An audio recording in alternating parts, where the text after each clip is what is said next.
Hello, good evening, my dear friends, my folks, my peers, my students.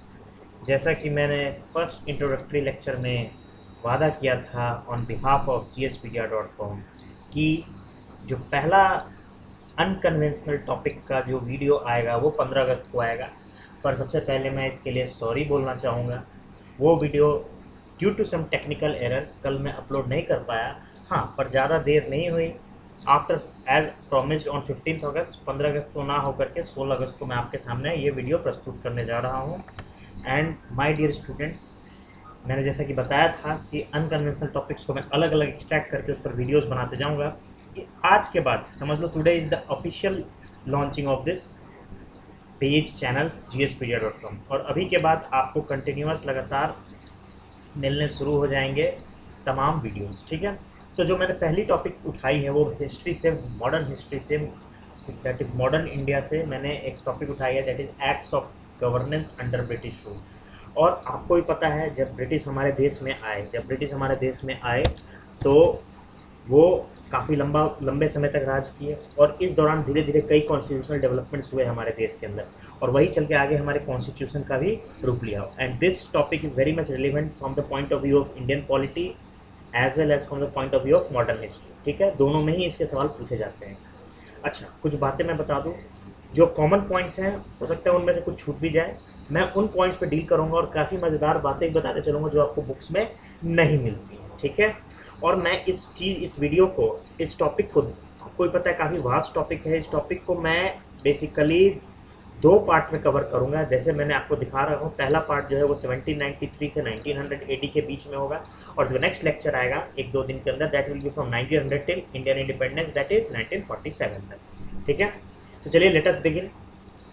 तो जो सबसे पहला एक्ट आता है, एज द नेम सजेस्ट, आपको भी पता है, that is regulating act of 1773, regulating act of 1773। तो आप जानते हैं क्या जानते हैं इस एक्ट के बारे में? देखिए, जो चीज़ लिखी है वो तो आप जानते हैं, और वो हर बुक्स और इसमें मिलेगा। मैं वो चीज़ बताऊंगा जो आपको शायद नहीं पता हो, और पता हो भी सकता है बट शायद नहीं पता हो, और काफ़ी दिलचस्प चीज़ें बताऊंगा। तो मेरे स्टूडेंट, सबसे पहले let us begin without wasting time. सबसे पहले मैं आपको बता दूं, आपको भी पता है ये हमारा हुआ इंडिया। एक रफ डायग्राम हम लोग बनाते हैं, ठीक है। एक रफ डायग्राम बनाते हैं, ये हमारा हुआ इंडिया, ठीक है। तो जो इंडिया में, आपको भी पता है, जब ब्रिटिश रूल करने आए तो उन्होंने अपने रूल को 3 प्रेसिडेंसीज में मेन बांट दिए। एक था यहाँ पे बंगाल प्रेसिडेंसी, ठीक है, यहाँ पे था बॉम्बे प्रेसिडेंसी, और यहाँ पे था मैड्रास प्रेसिडेंसी। तीनों के अलग अलग गवर्नर थे। तो हुआ क्या कि before the regulating act of 1773 तीनों के गवर्नर्स, ठीक है, तीनों अलग अलग कॉलोनाइजेशन कर रहे थे, और बट इशू वॉज दैट कि they were deviating from the main goal of the company. तीनों अलग अलग दिशाओं में काम कर रहे थे, और कह सकते हैं एक एस्ट्रे हैफाजार्ड वे में कोलोनाइजेशन कर रहे थे। And that led to a very much disappointment among the leaders of the company who were sitting in the England, ठीक है। और इसके लिए सबसे पहला एक्ट आया, that is regulating act of 1773, और इसीलिए इस एक्ट को कहते हैं first intervention. This is known as the, और फिर से मैं रिपीट कर रहा हूँ, it is the first major intervention from England in governing India. पहला मेजर इंटरवेंशन था, not in governing India, basically in governing the affairs of company in India, ठीक है। Next, it mark the beginning of British parliamentary invention in India. पहली बार, इसके पहले company क्या कर रही थी, आपको भी पता है, कंपनी तो जहांगीर के टाइम से ही आ गई थी, पर कंपनी क्या कर रही थी इंडिया में, उससे बहुत ही कम वहाँ के पार्लियामेंट को लेना देना था। पर ये एक्ट जब आने का मतलब था कि जो ब्रिटिश पार्लियामेंट है उसने पहली बार इंटरवेन करने की कोशिश की regarding the company affairs in India. क्यों करने की कोशिश की, इसके पीछे भी कई एक कारण है, ठीक है। पहली चीज़ कि आपको बता दूं कि पहली इनिशियली जो कंपनी थी वो एक कमर्शियल एंटिटी थी। इनिशियली जो कंपनी थी that was a simply commercial entity, वो कमर्शियल एंटिटी थी। लेकिन with the sweeping success in battle of Plassey and then battle of Buxar और वगैरह वगैरह पर उन्होंने जब जो battle of Plassey, battle of Buxar, इस तरह के तमाम युद्ध में जब वो सक्सेस पाए, तो धीरे धीरे company was becoming the turning from pure commercial entity into a political entity, ठीक है। तो इसलिए ब्रिटिश पार्लियामेंट का इंटरवेंशन धीरे धीरे जरूरी हो रहा था, पहली चीज़। दूसरी चीज़, आपको भी पता है इंग्लैंड में भी काफ़ी हायरार्की थी, एक रिच क्लास, एक मिडिल क्लास, एक लोअर क्लास। तो जो वहाँ के रिच बिजनेस क्लास थी, जब यहाँ के यहाँ पर जो मिडिल क्लास आए और सोल्जर्स और बिजनेसमैन और जब यहाँ से वो रिच होकर के जा पहुँचे, इंडिया के लॉरेंस को ले जाते रहे और वहाँ जाकर के रिच होते रहे, तो स्लोली एंड स्लोली वहाँ एक पैरेलल अमीरों की, रईसों की एक जमात खड़ी हो गई, जिससे जो ओरिजिनल रईस थे वो इनसिक्योर फील होने लगे। तो using their political cloud, using their business cloud, using their financial cloud, वो जो ओरिजिनल रिच क्लास थी उसने क्या किया, they tried to intervene in the affair of the company, और उन्होंने ब्रिटिश पार्लियामेंट को इस चीज़ के लिए राजी किया कि भाई आप इंटरवेयर करो, कंपनी वहाँ पे अपनी पावर को मिसयूज कर रही है। ठीक है, तो इस प्रकार से कई एक मेन कॉजेज जो मैंने थे आपको बता दी, कई एक कॉजेज थे। खैर आपसे कोई कॉजेज नहीं पूछने जा रहा हूँ, ये सब हिस्ट्री ऑप्शनल के स्टूडेंट से पूछे जाते हैं। अब हम आते हैं कि रेगुलेटिंग एक्ट आया क्यों, हम समझिए रेगुलेटिंग एक्ट के प्रोविजंस क्या थे। तो पहला प्रोविजन था कि आपको पता है 3 प्रेसिडेंसी था, that is Calcutta presidency, Bombay presidency, Madras presidency. तो आपको पता है Calcutta after the battle of Plassey in 1757 and battle of Buxar in 1764, Calcutta presidency जो था इन तीनों में लीडर इमर्ज होकर के हुआ। ठीक है, और नो डाउट कैलकाटा प्रेसिडेंसी के पास रिसोर्सेज बहुत थे। ठीक है, तो वो पूरे के पूरे इंडिया के अंदर जितने भी आपको जितने भी एडवेंचर आप कह सकते हैं ब्रिटेन के लिए, या यूँ कहें जितने भी colonisation adventure, better world will be colonisation adventure जो हो रहा था उसको वो फाइनेंस कर रहे थे। तो इस एक्ट के द्वारा बॉम्बे और मद्रास प्रेसिडेंसी को सबऑर्डिनेट कर दिया गया बंगाल प्रेसिडेंसी से। अच्छा, नेक्स्ट इंपॉर्टेंट प्रोविजन जो आपकी प्रीलिम्स से हमेशा पूछा जाता है, जो चीफ थे दो कैलकाटा प्रेसिडेंसी के जो हेड गवर्नर थे उनको गवर्नर जनरल की उपाधि दे दी गई, गवर्नर जनरल का टाइटल दे दिया गया। Now he became the governor general of Bengal. Next जो यूपीएससी के पॉइंट ऑफ व्यू से इंपॉर्टेंट क्वेश्चन है, दैट इज कि who was the first governor general of Bengal. तो याद रखिएगा lord Warren Hastings, lord Warren Hastings was the first governor general of Bengal. Next जो important चीज थी इस रेगुलेटिंग एक्ट की कि it established governor general executive council of 4। अब ये क्या था गवर्नर जनरल एग्जीक्यूटिव काउंसिल? देखिए इसमें गवर्नर जनरल एग्जीक्यूटिव काउंसिल में 4 मेंबर थे, जिसमें एक जो गवर्नर जनरल ऑफ बंगाल थे वो खुद थे, और इसके अलावा 3 मेंबर्स थे, and they with majority votes, मैंने नेक्स्ट पॉइंट में मेंशन भी किया है कि विथ देयर मेजॉरिटी वोट्स ये लोग एक कोई भी डिसीजन लेते थे। नेक्स्ट इंपॉर्टेंट एस्टेब्लिशमेंट थी, that is this act establish supreme court eight Calcutta with 1 chief justice. और ये 3/6 मैंने क्यों लिखा, क्योंकि this is a kind of debatable thing. कई बुक्स 3 अदर जजेस लिखते हैं एंड कई बुक्स 6 अदर जजेस लिखते हैं। ठीक है, हालांकि कोई UPSC prelims is not going to ask this thing, but मैं आपको बस इतना याद रखना है कि supreme court at Calcutta, supreme court at Calcutta जो है it was established by this regulating act of 1773। अच्छा, कंपनी को जो मोनोपोली प्रोवाइड की गई थी, आपको भी पता है, अगर आप उससे बैकग्राउंड में जाएंगे बिफोर रेगुलेटिंग एक्ट 1773, तो 2 कंपनी बनी थी, वो मर्ज हुई और मर्ज होने के बाद उनको मोनोपोली प्रोवाइड किया गया। ठीक है, तो मोनोपोली उनको जो थी वो 20 साल के लिए और एक्सटेंड कर दी गई। और कुछ माइनर पॉइंट्स हैं जो ज़्यादा रिलेवेंट नहीं है, बट मैंने डाल दिया है कि जो सर्वेंट्स थे कंपनी के, ठीक है, और उनको ब्राइब लेने से मना किया गया और प्राइवेट ट्रेड में इंडल्ज होने से भी रेस्ट्रिक्ट किया गया। Next, so this was the first major intervention. आप देख सकते हैं कई इसमें बड़े बड़े ग्राउंड ब्रेकिंग स्टैब्लिशमेंट्स किए गए, जैसे supreme court, governor general executive council. आगे चल के ही governor general executive council, governor general executive council काफ़ी इंपॉर्टेंट रोल में आ जाएगा। नेक्स्ट जो है अमेंडिंग एक्ट ऑफ 70। देखिए बहुत मेजर एक्ट नहीं है, पर आपको पता है अमेंडिंग एक्ट कहाँ आता है। हमारे इंडियन कॉन्स्टिट्यूशन में भी अमेंडमेंट्स काफ़ी हुए हैं, है ना। अमेंडिंग एक्ट वहाँ आता है जहाँ किसी पुराने लॉ में कुछ कमियाँ रह जाती हैं। तो आपको क्यों अमेंडिंग एक्ट 1780 बनाया, उसके पीछे मैं आपको रीजन बताता हूँ। पहला चीज़ कि जो गवर्नर जनरल एग्जीक्यूटिव काउंसिल जो हमने बताया कि गवर्नर जनरल की एग्जीक्यूटिव काउंसिल जो हमने बताया कि गवर्नर जनरल एग्जीक्यूटिव काउंसिल जिसमें कि 4 मेंबर्स थे, और कोई भी डिसीजन जो था वो बेसिकली मेजॉरिटी वोट से लिया जाता था। बट इसमें एक बहुत ही इशू आती थी। इशू ये आती थी कि अगर जो गवर्नर जनरल बंगाल है, as for example lord Warren Hastings, वो कुछ भी डिसीजन लेना चाहते थे तो 4 में अगर 2 लोग भी उससे डिनाई कर जाते थे, क्योंकि 2:2 पे डिवाइड होगा, कोई 2 लोग भी डिनाई कर गए तो वो डिसीजन को माना नहीं जाता था। आपको इससे एक बहुत ही दिलचस्प कहानी बता दूं कि एक बार GGEC that is governor general executive council की मीटिंग में इतना ज़्यादा वायलेंस हो गया, वायलेंस इन द सेंस इतना ज़्यादा हॉट आर्गुमेंट हो गया कि लॉर्ड वैरेन हास्टिंग ने एक मेंबर के ऊपर फायरिंग कर दी थी। तो आप अंदाज लगा सकते हो कि इस डिफिकल्टी को हटाने के लिए फर्दर अमेंडमेंट एक्ट्स लाए गए। ठीक है, तो वो आगे आएगा, मैं बता रहा हूँ कि पहले एक आया अमेंडिंग एक्ट 1781, इसके बाद एक पिट्स एक्ट आएगा जो कि बेसिकली अमेंडिंग एक्ट था। तो पहले देखें इससे कि अमेंडिंग एक्ट 1781 में क्या हुआ। एक तो हुआ कि सुप्रीम कोर्ट की जुरिसडिक्शन डिफाइन नहीं की थी रेगुलेटिंग एक्ट 1773 में, उसने ये नहीं बताया था कि उस जो सुप्रीम कोर्ट को एस्टेब्लिश किया उसकी जुरिडिक्शन कहाँ है, कलकत्ता तक है या सिर्फ यूरोपियन सब्जेक्ट्स के लोग को उसके जुरिडिक्शन में, या इंडियन सब्जेक्ट्स के लोग जुरिडिक्शन में है। और आपको बता दूं GEC that is governor general executive council, ये भी जुडिशियल फंक्शंस कर में इन्वॉल्व होता था। तो काफ़ी कॉन्फ्लिक्ट हो जाता था जो सुप्रीम कोर्ट एस्टेब्लिश हुआ था रेगुलेटिंग एक्ट 1773 के द्वारा, और जो जीजीसी थी गवर्नर जनरल एग्जीक्यूटिव काउंसिल। इसलिए एक अमेंडिंग एक्ट 1781 लाया गया जिसने कि डिफाइन किया कि क्या जुरिडिक्शन है सुप्रीम कोर्ट की। उसने बताया कि सुप्रीम कोर्ट की कोई जुरिडिक्शन नहीं है over the official acts of GGC and governor general, ठीक है, एंड जमींदार सिंह के ऊपर उसकी कोई भी जुरिडिक्शन नहीं है।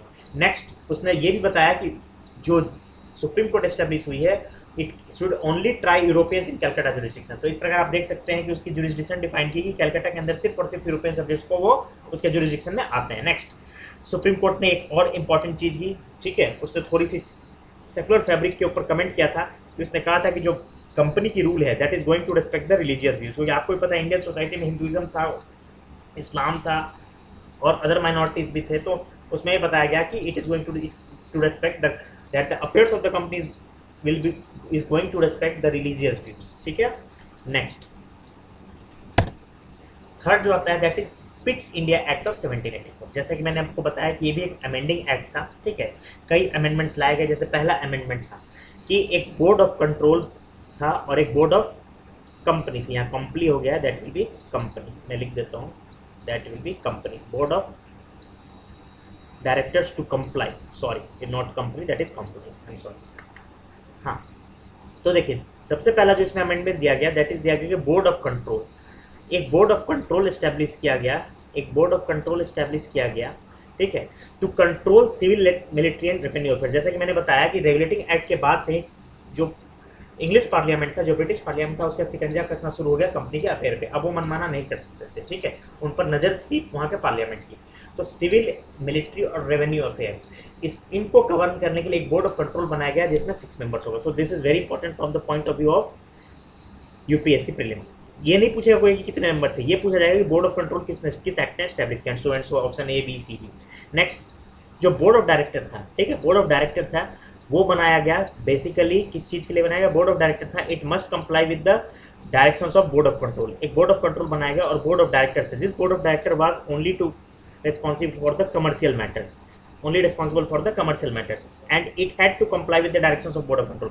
तो सुपर हो गया बोर्ड ऑफ कंट्रोल और उसके नीचे आ गया board of directors. Board of directors was mainly associated with the commercial functions of the company, and board of control of 6 members, it had overall supervision over civil, military and revenue affairs of the company। next आपको जैसे बताया कि Calcutta presidency was emerging leader among all the 3 presidency. तो उस Calcutta presidency को बंगाल और Bombay and Madras के ऊपर डिप्लोमेसी का और रेवेन्यू एंड वार, इन तमाम चीज़ के फंक्शंस दे दिए गए। That is now it will regulate और it will supervise the diplomatic, revenue and war policies of Bombay and Madras presidency. Apart from this एक माइनर पॉइंट है कि एक सीक्रेट कमिटी भी स्टैब्लिश की गई for official communication between India and London. India और London के बीच में कुछ भी एक ऑफिशियल कम्युनिकेशन हो उससे पहले उसके लिए कोई कमेटी नहीं थी, उसके बाद से एक कमेटी बना दी गई इस एक्ट द्वारा, दैट इज सीक्रेट कमेटी, ठीक है। तो this is very also very important. Next जो आता है that is charter act of 1793। तो हमने 3 एक्ट देख लिए, that is regulating act 1773, then amending act 1781, Pitt's India act 1784। Next जो आता है चार्टर एक्ट। अब 20-20 साल पे चार्टर एक्ट आप देखते चलेंगे, आते जाएगा। तो पहला चार्टर एक्ट आया था that is 1793, first charter act came in 1793। इस चार्टर एक्ट का मेन मकसद क्या था, ये बहुत ज़्यादा कुछ इंपॉर्टेंट नहीं था। पहली चीज़ की कंपनी को जो 20 साल के लिए आप एक्सटेंशन दी गई थी मोनोपोली के ओवर ट्रेड, वो 20 साल की एक्सटेंशन को इंक्रीज कर दिया गया। Company charter renewed for 20 years, 20 साल के लिए एक्सटेंशन को रिन्यू कर दिया गया, ठीक है।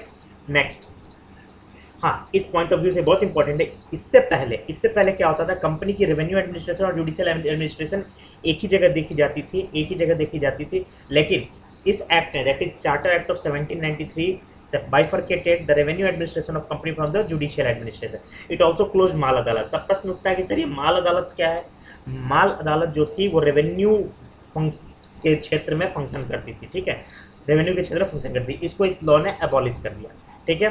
अच्छा, यहाँ एक और चीज़ आई कि जो ब्रिटिश ऑफिशियल्स थे, जो इंडिया में आकर के यहाँ फंक्शन कर रहे थे under the British rule, they will have to be paid by the Indian revenues.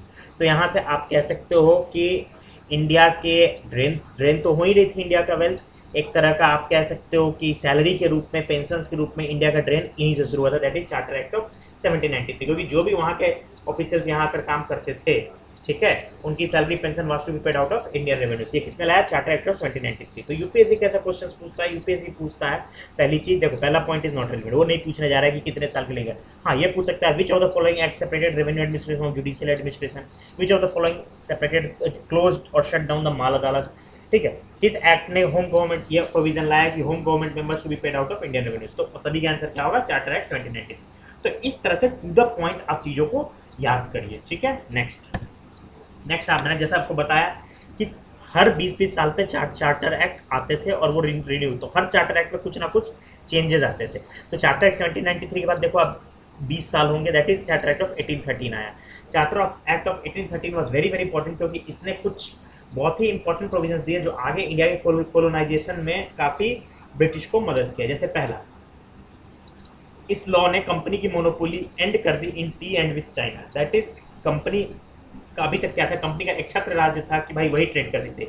Charter act 1813 ने इसको एबॉलिश कर दिया उसकी मोनोपोली। हाँ, लेकिन अभी उसकी monopoly with trade with China बरकरार रखी गई थी, और with trade in T, in trade in the item of T, ये भी बरकरार रखी गई थी 20 साल के लिए। फिर उसके चार्टर को रिन्यू कर दिया गया। नेक्स्ट, अभी तक कोई भी ब्रिटिश सिटीजन इंडिया में ट्रेड नहीं कर सकता था, सिर्फ कंपनी कर सकती थी, हुआ that is east India company. क्योंकि उसकी मोनोपोली एंड कर दी गई, तो कोई भी इंग्लिश बिजनेसमैन यहाँ आकर के इंडिया में ट्रेड कर सकता था, बस उसे एक लाइसेंस चाहिए होता जो कि एप्लीकेशन करने पे मिल जाता था। नेक्स्ट, कुछ रूल सेट किए गए इंडियन रेवेन्यू को गवर्न करने के लिए, वो that is a separate part of that is Indian revenue system, वो हम अलग डील करेंगे।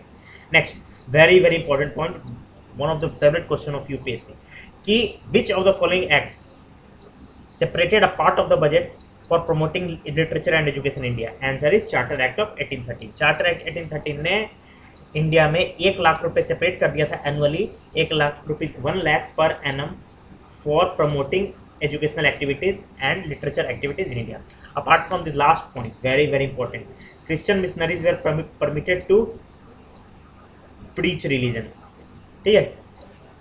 This last provision started the missionary activities in India, और ये परमिशन दे दिया वहाँ के मिशनरीज को आकर के यहाँ पर कन्वर्जन कराने के लिए और यहाँ पर आकर के अपनी क्रिश्चियनिटी को प्रोपागेट करने के लिए, ठीक है। Next, charter act of 1833, charter में फिर नेक्स्ट 20 साल बाद आया, 1813 के बाद आया, नेक्स्ट 20 साल बाद that is charter act of 1833। क्या था आपको भी पता है, 20 साल के चार्टर को रिन्यू कर दिया गया होगा, जो हमेशा किया जा रहा था, चार्टर को रिन्यू किया गया। अपार्ट फ्रॉम दिस, कंपनी की अभी तक मोनोपोली सब जगह एंड कर दी गई थी except in trade in item of tea and in trade with China, उसे भी एबॉलिश कर दी गई। Abolish all monopolies and of and company to close all commercial work, ठीक है। अभी तक कंपनी की सारी मोनोपोली नहीं एंड की गई थी, इस बार कंपनी की सारी मोनोपोली एंड कर दी गई। अब धीरे धीरे मैं बता दूं, ये देखिए मैं एक बात आपको बता दूं, ये तमाम चीज़ें जीती ना, ये इंडिया में colonisation was started by company, पर वो धीरे धीरे क्राउन के अंदर में जा रही है। आप देख सकते हैं 1773 रेगुलेटिंग एक्ट के पहले कंपनी के हाथ में सब कुछ था, वहाँ ब्रिटिश क्राउन का कोई रोल नहीं था। लेकिन जैसे जैसे हम धीरे धीरे बढ़े, देखिए कंपनी के ऊपर शिकंजा कस रहा है, धीरे धीरे आगे जाके हम देखेंगे कंपनी बिल्कुल तरह से गायब हो जाएगी and the complete rule will go under the crown. Next, Europeans to allowed to acquire property in India. देखिए पिछले बार that is charter act of 1813 में जो ब्रिटिश बिजनेसमैन थे वो इंडिया में ट्रेड करने के लिए हुए। चार्टर एक्ट 1833 ने वहाँ यूरोपियन सिटीजन्स को परमिशन दे दी कि वो इंडिया में आकर के प्रॉपर्टी एक्वायर कर सकते हैं, ठीक है। इंडिया में आकर के कोई भी प्रॉपर्टी को एक्वायर कर सकते हैं। इसके पहले वो इंडिया में प्रॉपर्टी को एक्वायर नहीं कर सकते थे, सिर्फ कंपनी कर सकती थी। नेक्स्ट, ये दिस वाज जो थर्ड पॉइंट है, this is very important, that this was the act which change the designation of governor general of Bengal. Now जो person governor general of Bengal होंगे, दैट विल, उनका नाम दे दिया गया गवर्नर जनरल ऑफ इंडिया, और उनका कह सकते हैं in terms of designation as well as in terms of power उन्हें अपलिफ्ट कर दिया गया, ठीक है। और उन्हें अलग से सिविल और मिलिट्री पावर जो थे वो उसमें भी अपलिफ्टमेंट मिल गई। मद्रास और बॉम्बे को पूरे तरीके से सबऑर्डिनेट कर दिया गया कलकत्ता प्रेसिडेंसी के, दैट इज उन्होंने लेजिस्लेटिव पावर भी लूज कर दिया, ठीक है। और उनके अंदर उनका लेजिस्लेटिव सबऑर्डिनेशन भी हो गया विद कलकत्ता प्रेसिडेंसी। हाँ, एक इंपॉर्टेंट और वो आता इस चार्टर एक्ट 1833 में एक और इम्पॉर्टेंट प्रोविजन थी कि लॉर्ड मैकॉले के अंदर फर्स्ट लॉ कमीशन बनाया गया था, ठीक है, जिसने फर्स्ट लॉ कमीशन बनाया गया लॉर्ड मैकॉले के अंदर, जिसने कि इंडिया की जो लॉ कोड थी उसको कोडिफाई करने, लॉज को कोडिफाई करना शुरू किया, ठीक है। हाँ, एक इंडिया के सो कॉल्ड ग्राउंड पे ऐसा कुछ चीज नहीं हुआ, लेकिन आप कह सकते हो इन टर्म्स ऑफ थ्योरी इंडिया के फेवर में एक पॉइंट आया था, एक प्रोविजन आया था कि अभी तक इंडियंस को एडमिनिस्ट्रेटिव पोस्ट नहीं मिल रहे थे। हाँ, लेकिन with the charter act of 1833 Indians were now allowed to take administrative post. एक और इंपॉर्टेंट चीज था कि लॉ की चार्टर एक्ट 1833 ने एक प्रोविजन डाला कि गवर्नर जनरल एग्जीक्यूटिव काउंसिल में एक लॉ मेंबर भी ऐड होंगे। और लास्ट पॉइंट जैसे मैंने लिखा है, Indian laws to be codified and consolidate, जैसा मैंने बताया law commission under Lord Macaulay बनाया गया और उसने लॉ को कोडिफाई और कंसोलिडेट किया, ठीक है। नेक्स्ट चार्टर एक्ट, फिर 20 साल बाद चार्टर एक्ट 1853, तो चार चार्टर एक्ट आए 1793, 1813, 1833, now this will be the last one that is 1853। इसने क्या किया था, इसने this charter act is responsible for separating the executive and legislative functions. आपको पता है एग्जीक्यूटिव और लेजिस्लेटिव फंक्शंस क्या होते हैं। लेजिस्लेटिव मतलब लॉज बनाना, एग्जीक्यूटिव मतलब उसको इम्प्लीमेंट करना। आज के देश में स्वतंत्र भारत में जो हमारा पार्लियामेंट है वो एक लेजिस्लेटिव, मेनली लेजिस्लेटिव फंक्शन करता है। एग्जीक्यूटिव हमारा क्या है, जो हमारी केंद्र सरकार है, जो हमारी सेंट्रल गवर्नमेंट है, that is basically the executive, ठीक है। और भी हैं बट मैं that is basically the executive. मैं एक रफ एग्जांपल आपको दे रहा हूँ क्लियर करने के लिए। अच्छा, एक इंपॉर्टेंट ब्रेक थ्रू यहाँ हुआ था कि लोकल रिप्रेजेंटेशन, इस एक्ट ने लोकल रिप्रेजेंटेशन स्टार्ट किया सेंट्रल लेजिस्लेटिव काउंसिल में। जो हमारे देश की जो उस वक्त की जो दैट इज हमारे जो ब्रिटिश इंडिया के अंदर जो सेंट्रल लेजिस्लेटिव काउंसिल थी, ठीक है, सेंट्रल लेजिस्लेटिव काउंसिल, उसमें लोकल रिप्रेजेंटेशन अभी से नहीं था, अभी तक कोई लोकल नदारत थे उसमें लोकल रिप्रेजेंटेशन को इसने अलाउ किया। तो आप देख सकते हैं धीरे धीरे इंडियंस, एक तरफ अगर कंपनी शिकंजा कस रही थी तो एक तरफ इंडियंस, आपको भी पता है कि धीरे धीरे इंडियंस, इस वक्त किसका जमाना था, ये जमाना तो था, ये मॉडरेट्स का जमाना था। बिफोर कांग्रेस कंपनी थी, इंडियन नेशनल कांग्रेस का फाउंडेशन हुआ था 1885 में, तो आप समझ सकते हो उससे लगभग इट्स नियरली 30 ईयर्स बिफोर, ठीक है। तो मॉडरेट्स भी आप नहीं कह सकते हो, जो सबसे फर्स्ट स्ट्राटा के फ्रीडम फाइटर थे हमारे देश के, फर्स्ट स्ट्राटा के जो फ्रीडम फाइटर थे हमारे मुल्क के, आप कह सकते हो दादा भाई नौरोजी। तो इन लोगों ने बेसिकली भी डिमांड रखने शुरू कर दिए थे, reforms in administration and all के। तो आप समझ सकते हो कि एक तरफ अगर ब्रिटिश पार्लियामेंट से कंजा कर रही थी कंपनी के ऊपर, तो एक तरफ से इंडियंस भी पेनिट्रेट कर रहे थे एडमिनिस्ट्रेशन को, ठीक है। और आप आगे चल के देखेंगे कि this form the solid splendid bedrock for further nationalism और further emergence of Indian modern nationalism. Next एक इंपॉर्टेंट प्रोविजन जैसे पिछले में आया था कि Indian world will be allowed to take administrative post. इसमें एक आया था कि आईसीएस ऑफिसर्स जो थे उनको ओपन कॉम्पिटिटिव एग्जामिनेशन से सेलेक्ट किया जाएगा and services will be thrown to open competitive examination. So this is important. तो याद रखिएगा चार्टर एक्ट 1833 में क्या आया था कि एडमिनिस्ट्रेटिव पोस्ट लिए जाएंगे के लिए ओपन कर दिए जाएंगे और आईसीएस ऑफिसर्स कॉम्पिटिटिव एग्जाम से और तमाम सर्विसेज कॉम्पिटिटिव एग्जामिनेशन से सिलेक्शन होगी, वो इस चार्टर एक्ट 1853 में आया था। Next very important, government of India act 1858। Dear एक बात मैं यहाँ आपको बहुत इंपॉर्टेंट बता देता हूँ। जो चार्टर एक्ट 1833 में था कि गवर्नर जनरल ऑफ बंगाल को चेंज किया गया designation governor general of India, तो मैं आपको बता दूंगा कि यूपीएससी बहुत ही फेमस पूछता है कि who was the first governor general of India. तो first governor general of Bengal कौन थे, वारेन हास्टिंग, ठीक है। First governor general of India कौन थे, Lord William Bentinck. Who was Lord William Bentinck, any idea? तो मैं बता दूं ये वही लॉर्ड थे जिनके कुछ एक्शंस इंडिया के फेवर में थे, जैसे ही was a person behind the passing of anti sati law, ठीक है। और कब हुआ था, that is he was associated with abolishment of sati, that is 1829 AD में एक एक्ट पास किया गया जिसमें सती को एबॉलिश कर दिया गया। नेक्स्ट, तो government of India act that it is also known as act of good governance. इस एक्ट से पहले मैं थोड़ा बैकग्राउंड में जानूंगा ये एक्ट काफी इंपॉर्टेंट है और क्यों इंपॉर्टेंट है उसके पीछे हम कुछ बातों को समझें। This act was passed just after which thing, आप इस डेट से समझ सकते हो, that is great revolt of 1857, जिसको कई ऑथर्स इस तरह से भी इंटरप्रेट करते हैं that is first act of Indian independence.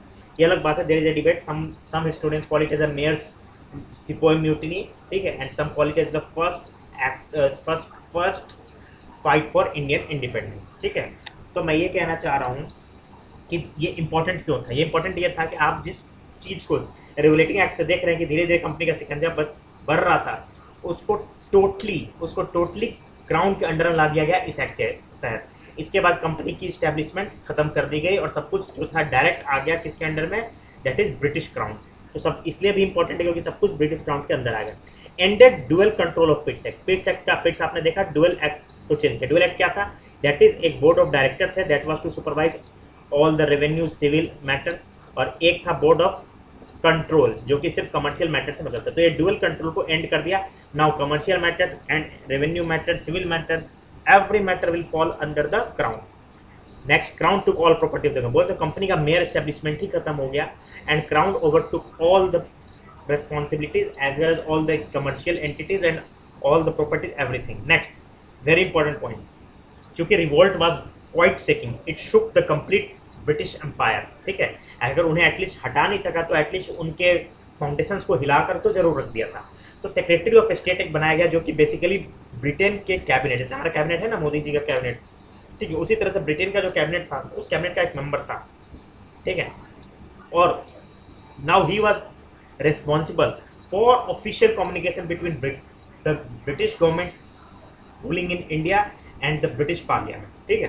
and he was known as Secretary of State। कौन थे पहले Secretary of State? Mister Lord Stanley, याद रखिएगा, Lord Stanley was the first Secretary of State। एक और बहुत ही इंपॉर्टेंट चीज जो यहाँ पूछी जाती है, this was the act that changed the designation of Governor General to Viceroy। अब अंतर क्या हुआ, देखो ऐसा कोई खास अंतर नहीं, ना कोई पावर में बहुत अंतर हुआ। हाँ, गवर्नर जनरल जो था this was associated with company, ये नाम कंपनी के साथ एसोसिएटेड था मेनली कमर्शियल मैटर से, ठीक है। जो वाइसरॉय चूंकि अब जो रूल था वो क्राउन से पास आ चुका था, कंपनी से क्राउन को ट्रांसफर हो चुका था, तो डेजिग्नेशन भी चेंज कर दिया गया। अब जो वाइसरॉय था he was all in all regarding the administration in India, ठीक है।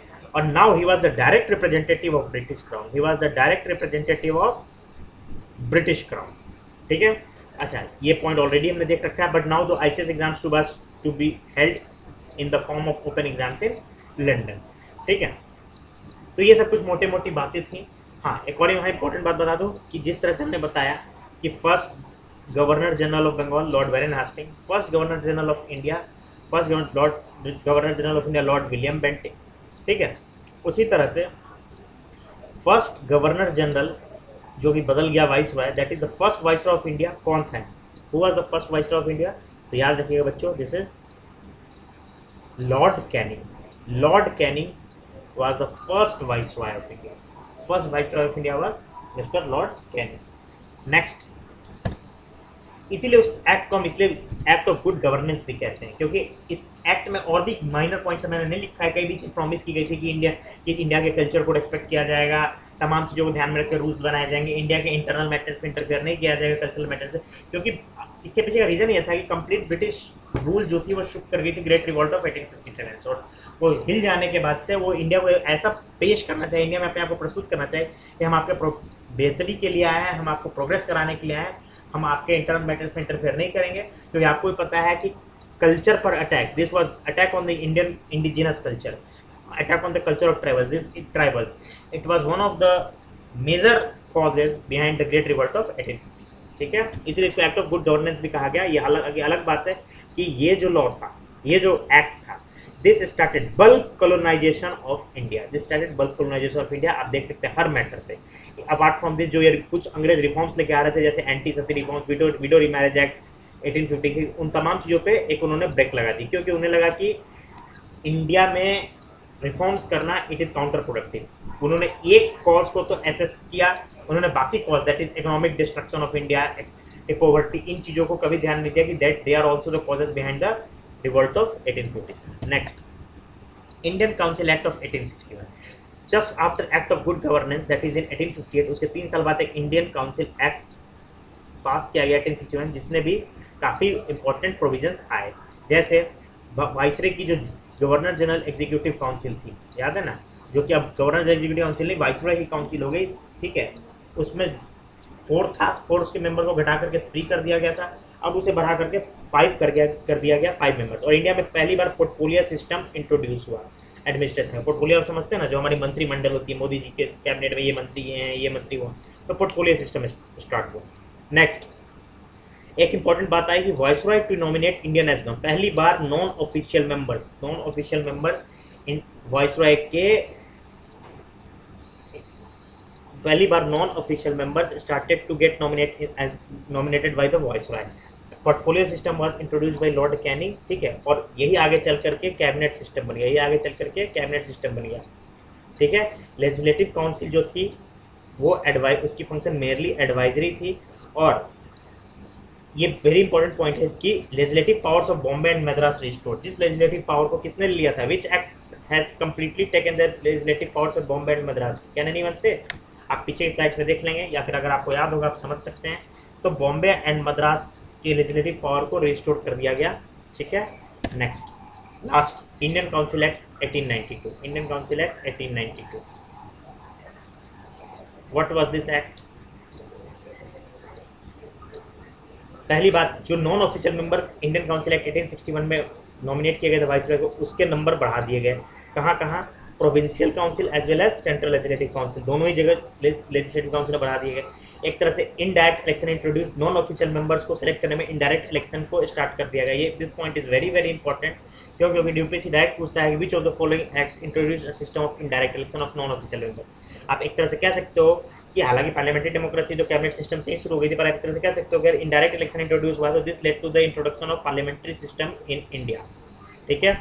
हाँ, यहाँ तक एक और इम्पोर्टेंट इसमें प्रोविजन थी कि जो मेंबर्स थे, नॉन ऑफिशियल मेंबर्स थे, जिनको नॉमिनेट किया गया था, now they can also raise questions on budget और मैटर्स ऑफ पब्लिक इंटरेस्ट, ठीक है।